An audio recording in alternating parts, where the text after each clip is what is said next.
I got 40 of you guys live here with me. Appreciate that very much. It's great to be live. Nothing like that. Let me know if there are any questions or if you guys are ready to go and conquer the world. I see your questions here right now coming in. Mindy, my question is, with the only trigger with keywords when setting up the comment growth tool, have you heard that asking for a specific keyword is a problem? Mindy, what I would tell you is this. Facebook and the algorithm does not like one-word responses. Because of that, I have gotten completely away from one-word keyword triggers. I like to leave it open for people to comment whatever the heck they want. That's just how I've operated. I have never gotten in trouble, not with ManyChat, not with Facebook. And as you see, I have a big volume of people coming in for these strategies. So what I like to do is I like to keep people commenting whatever they feel like commenting. And like, tell me where you're from. That opens up a sentence. What did you think about this video? That opens up a sentence. If you're interested, just comment below and tell me why you want to get access to this right now, and I'll get it over to you. That opens up conversation. What you're trying to do with this particular strategy is open up conversation, because the algorithm likes conversations and it recognizes that.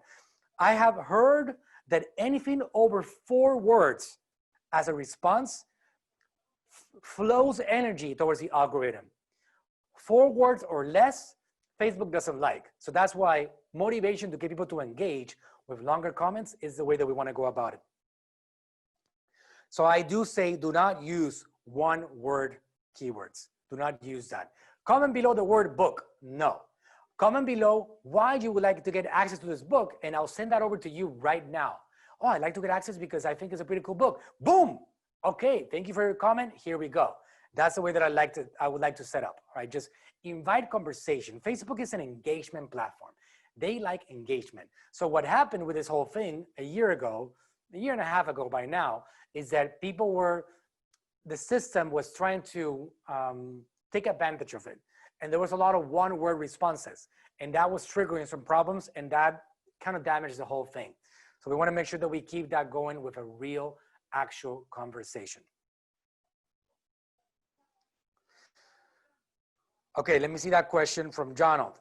From Albert. If you have 2 different keywords set up for the same post, will both trigger the Facebook comment flow or only the first keyword they use? If you have 2 different keywords, you see my response that I gave to Mindy will tell you probably that I don't have that going on because we don't have 1 keyword responses. John, do you want to answer that question? If you know the answer to that question? Because we don't use 1 keyword responses here anymore, not at AGM. Yep, but just in case he has 2 growth tools, both connected to 1 single post, it will trigger the first growth tool. Same thing with how it works with the keywords. So the first growth tool that was created. Yes, the first growth tool that was created and went live will trigger first. Okay, that's a good answer. So the second one would not react. So the first growth tool that was created is the one that triggers. So that answers your question, Albert. Okay, great. Any of you guys have any other questions for us? To address Albert's second question, so generally you prefer the all comments over using I see that. keywords? It depends, Albert. There's not a right answer, because I'll tell you that sometimes I have individual posts that I do that are specific things that I'm offering. For example, if let's talk about Dr. Berg again. On Dr. Berg, something that is pretty universal for Dr. Berg is an invitation to do the Keto Basics mini course. Why? Because Dr. Berg is all about keto. That is the big thing, and his big message, and his YouTube channel has a lot of power because of keto. So we have a universal invitation to do the Keto Basics mini course. That could also be the keto quiz. So those are things that are pretty universal. But hey, sometimes we also have individual things that we're promoting. So the other day we promoted the first Keto Virtual Summit. So it's going to be Dr. Berg's Keto Summit, all virtual. And we did posts and videos about it. In that case, what we do is that we do a keyword trigger that whenever somebody comments comment growth tool is going to trigger the invitation to get more information from Dr. Berg about the virtual summit. So one of them is not better than the other ones. I'm telling you, there's one that is universal for your overall big message that anybody that comments on your content should get. And then there's micro, at a micro post level that you can utilize for individual promotions. The Keto Summit, you have a particular flash sale that you're promoting, you have a membership that you want to advertise, you have a humanitarian campaign. You see, that's something that could be universal. Now, right now, what we did for Dr. Berg, because we really want to get a lot of people through this particular funnel, is that we want to make sure that we get as many people as possible into the humanitarian challenge, because we're putting a lot of energy there. So we unplugged, we put a draft, the invitation to do the Keto Basics course.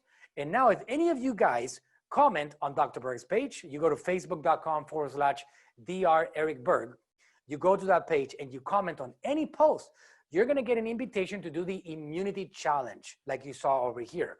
So we have that universally set up.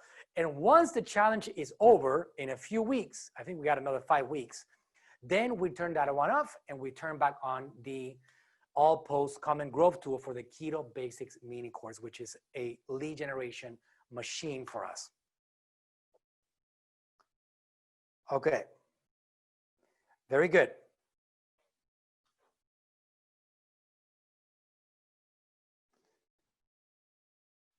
Mindy says, I think the term comment why or tell me why will get at least 4 words. That's a great suggestion. Besides, comment why, do you have any other phrase you like to use? And I think the comment growth tool is great. Also, do you set up custom audiences after you use the tool?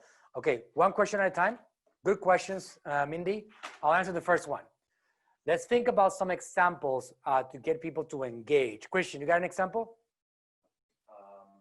Well, if you're doing, like, if you're giving something away, let's say it's a contest, maybe you could say, hey, comment why you think you should be the winner. So Christian is suggesting if you're doing a contest, you can say something like, comment why you think, let me know why you think, you don't even have to say the word comment. You can say, let me know below why you think you deserve this, or how do you think you're gonna be able to leverage this? Or I wanna give away this thing for free. I've worked really hard for it. Let me know how you would use it. Or how do you think this could handle your problem? Or tell me what your problem is, and I'm gonna gladly send that over to you right now. So it's like you're having a conversation. If any of you guys have any other ideas, you can put it in here in the comments. John, do you got any other ideas on that? How do we get people to engage more? That's mostly a conversation type of question. Technically not directing them to comment, but just a simple question of, for example, if you are an e-commerce site, you can post a picture of your product, and if it has variations, you can ask them, tell me which variation or tell me which flavor you like. A great idea. Tell me which color you like. Those things Which can color also do you trigger like the the comment growth best? tool. Right. What colors are your favorite? Let me know in the comments below. Have you used these products before? Tell me what is your favorite thing that you got out of it. So you got to think about, from your content and from your brand, what is a question that makes sense for you to ask, that feels natural? That if you're going to talk to a customer, what would you ask them to get some feedback from them? And invite a real conversation. So make a series of questions. Actually, before today's webinar, I was coming up with ideas on it, and I started writing down in a slide, and I ended up deleting them because I realized that this is not universal. You have to find your own questions for your brand. You have to go based on, okay, good, so I gotta get people to talk. How would I get a client that walks into my store to talk? Oh, have you, let's say people that are promoting solar panels. Have you ever thought about going solar before? Or have you been in a house that has solar panels before? Or have you driven a Tesla before? Have you seen the solar technology in action? Have you seen this? I mean, it doesn't matter. Like, you have to figure out something that you would utilize to make your potential customer talk back to you. And that's what you do. And it has to be real. They have to feel it, like you really care about asking them a question, and they should stop and answer your question. So that would be absolutely fantastic. All right. So Yes, so Albert says, thanks, Jonathan, for the keyword response. Really good. I'll answer Mindy's other question. She says, also, do you set up custom audiences after you use the tool? Absolutely, Mindy. We know that these audiences are absolutely golden audiences and want to be able to continue talking to them. So whenever somebody comments on a post, they now belong to an audience called Facebook Page Engaged. That's a really hot audience that we always have going on all e-commerce and all lead generation all the time. Whenever somebody comments, they are Facebook Page Engaged. Now, if they come into ManyChat, to Messenger, and they click on, yes, I'm interested, that's another custom audience. That audience right there is interested in whatever it is you offer, interested in the immunity booster course, interested in the flash sale deal for XYZ product.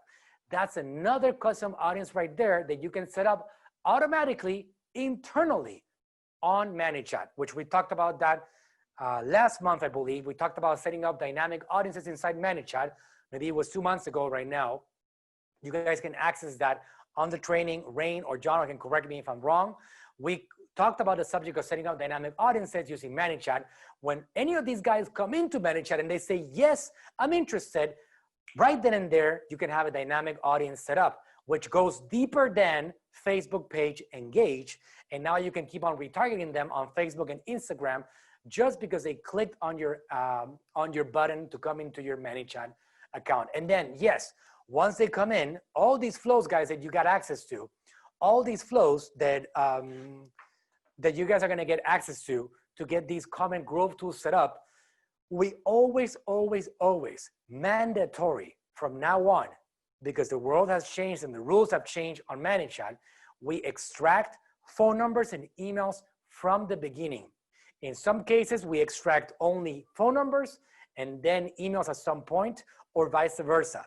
But we always focus on getting that identity fully out so we can control the conversation at all times and not depend on a 24-hour window.